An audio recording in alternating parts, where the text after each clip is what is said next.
네, 반갑습니다. 주라사대입니다.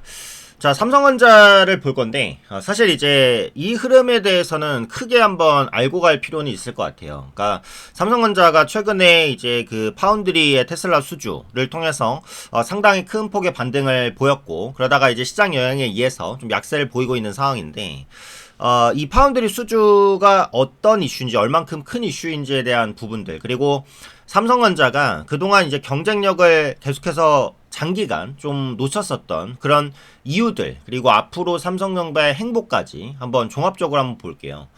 자, 일단 삼성전자가 SK하이닉스에 밀린다라는 말씀을 많이 들었을 겁니다. 몇 개월 정도까지 굉장히 좀 어려운 모습을 보이다가 최근 들어서 이제 반전에 그 서막을 쓰고 있는 그런 모습인데, 일단 기본적으로 최근의 반도체 흐름을 한번 봐야 될 것 같아요. 자, 최근 반도체 흐름을 한번 보면, 그러니까 예전에는 반도체 자체의 그 집적화, 고밀도화라는 게 한 기업이 다 해낼 수 있는 수준이었습니다. 그런데 AI가 도입되면서 반도체의 집적화와 고밀도화가 굉장히 어려워졌다라는 거죠. 굉장히 어려워졌다라는 거죠. 그러다 보니까 AI 반도체에 대한 모든 부분을 한두 기업이 다 하기에는 너무 어려워졌다라는 겁니다. 그러니까 이게 결국 반도체에 뭐를 불러왔냐? 분업화를 불러왔어요. 분업화. 그런데 이 반도체 분업화에서 가장 불리한 기업은 뭐였냐? 삼성전자였습니다. 그리고 하나 더 있는데요. 미국 기업 중에 인텔입니다. 이 삼성전자와 인텔이 AI가 도입되면서 반도체의 집적화와 고밀도화가 어려워지면서 굉장히 높아지면서 분업화가 되고, 이 분업화에 따른 피해를 삼성전자와 인텔이 가장 크게 받을 수밖에 없었다는 거예요. 자, 그럼 그게 무슨 말인지 한번 볼게요. 자, 왜 그러냐? 삼성과 인텔은 공통점이 있거든요. 바로 IDM이라는 겁니다. 이 IDM이 뭔지 볼게요. 자, IDM은 뭐냐? 종합반도체사입니다. 종합반도체사를 줄여서 IDM이라 그래요. 팹 없이 설계만 하는 팹리스나 팹으로 외주 제작만 하는 파운드리의 기능을 모두 담당하는 업체를 말합니다. 지금의 기본적인 반도체 업체는 설계 따로 하고요. 제조도 따로 하고요. 패키징도 따로 하고요. 테스트도 따로 하고요. 다 따로 합니다. 근데 이런 기능들을 한 군데서 다 수행하는 업체가 있어요. 그게 바로 종합반도체사입니다. 대표적으로 누가 있냐? 삼성전자가 있습니다. 그리고 누가 있냐? 인텔이 있습니다.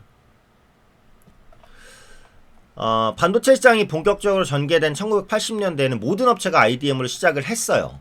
네, 그런데 이게 이제 결국 분업화로 가야겠다라고 해서 하나씩 다 나눠진 거죠. 그래서 설계 업체, 파운드리 업체, 그다음에 테스트 업체, 이런 식으로 나눠진 겁니다. 2020년대 들어서면서 반도체 IDM 중에 세계 10위권에 들어간 전자 삼성전자가 유일하다. 하나 더 있는 게 인텔인데, 인텔은 지금 경쟁력을 완전히 잃어버렸기 때문에 삼성전자가 유리합니다. 자, 지금 남아있는 IDM이 삼성전자와 인텔인데, 삼성전자와 인텔이 똑같이 어려움을 겪었어요. 이건 그냥 우연의 일치일까요? 아니죠. 이거는 IDM의 위기입니다. 왜 IDM이 위기냐? 제가 지금 말씀을 드렸죠. 네. AI가 도입된 반도체가 나오면서 반도체 수요를 매년 혹은 2년마다 2배씩 끌어올릴 수 있다라는 법칙이 무너졌습니다. 그래서 쉽게 말하면 반도체는 작게 만들수록 집적화가 쉽고 속도가 더 빨라지고 전력도 더 적게 먹어요. 그러니까 그동안 작게 만드는 게 핵심이었는데, 이제 그 작게 만드는 기술에도 한계가 왔다라는 부분이죠. 너무너무너무 작아서 더 이상 작게 만들기 어려워졌다는 겁니다. 그래서 D램 같은 경우에도 보시면 D램을 이제 많이 탑재할수록 메모리, 그러니까 저장 능력도 높아지고 데이터를 주고받는 속도도 빨라지겠죠. 그런데 그것조차 한계에 봉착하니까 어떻게 해요? 위로 쌓는 방식을 취하죠. 그게 HBM이고. 근데 이것 자체의 기술력이 엄청나게 어려운 겁니다. 그러다 보니까 세계에서 삼성전자, 하이닉스, 마이크론 밖에 못하는 거죠. 그나마 이제 가장 1인 기술은 하이닉스가 갖고 있다라고 보고 있는 거고요. 그래서 이 패키징과 제조, 그리고 뭐 설계 이런 것들을 모두 다 담당하는 IDM이 빠르게 바뀌는 AI의 분업화 추세를 따라갈 수가 없었던 거예요. 그래서 이건 삼성전자와 인텔에 공통적인 타격을 줬죠. 그러니까 삼성전자가 이런 부분에 제대로 대응하지 못한 것을 무조건 삼성전자 탓만 할 수 있냐? 그렇지 않다는 거예요. IDM 업체가 갑자기 메모리만 하고 갑자기 파운드리만 하는 업체를 변신할 수가 없어요. 말도 안 되는 소리입니다. 그건 지금까지의 노하우와 경험과 투자가 있는데요. 그래서 IDM 업체의 위기가 삼성전자와 인텔의 주가를 눌렀다라는 거죠. 특히 인텔은 얼마나 어려운 상황을 겪고 있습니까?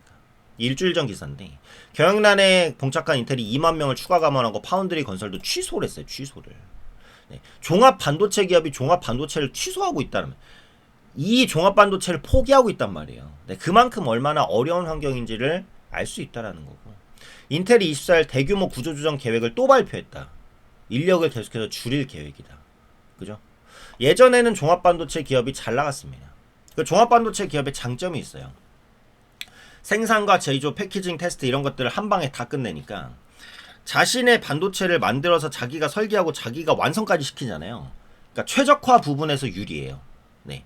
그러니까 남의 거를 갖다가 설계해서 남의 그 공장에서 완성시키는 이런 시스템이 아니잖아요. 자기가 설계하고 자기가 만들고 자기가 완성까지 다 시켜버립니다. 그러면 이게 뭐예요? 일원화라는 거죠. 일원화. 네.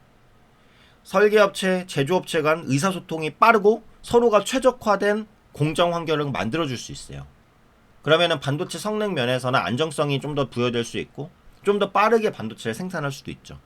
이런 장점이 IDM이 갖고 있는 장점인데 앞서 말씀드린 대로 AI를 통해서 너무 반도체가 고성능화돼 보니까 IDM 하나가 이런 것들을 다 처리할 수 없었다는 거예요. 그래서 인텔이 이런 상황에 처할 수밖에 없었던 겁니다.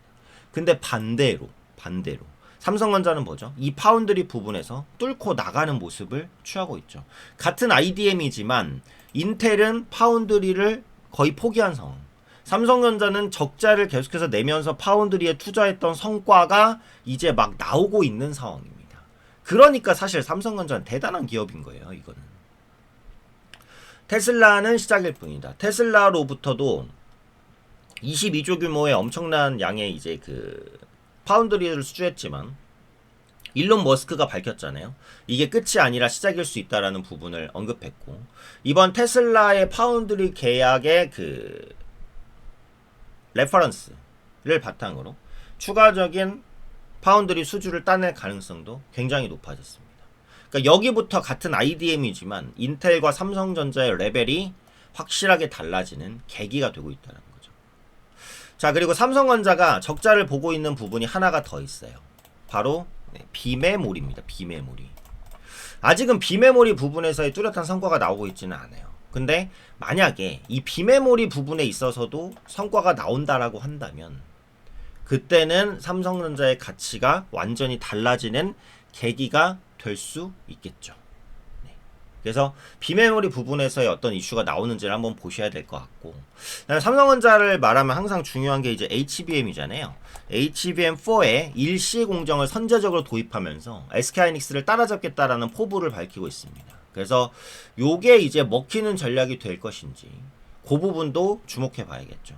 만약에 비메모리 부분에 성과 나오고 HBM4 일시 공정에서도 하이닉스를 따라잡는 흐름이 나온다면 삼성전자는 10만 전자를 무조건 가는 거죠. 그죠? 네. 그렇지 않다면 주가가 좀 지지부진해지겠고. 그래서 위기의 종목에서 기회가 많은 종목으로 바뀌고 있는 게 바로 누구다? 바로 지금이 삼성전자입니다. 자, 그럼 삼성전자의 역사, 히스토리에 대해서 말씀드렸고 그 다음에는 주가예요. 결국 주가 측면에서는 내가 매수하고 언제 올라갈 것이냐, 언제 매수해서 언제 팔 것이냐, 매수 매도 바이 앤 셀이잖아요. 그죠?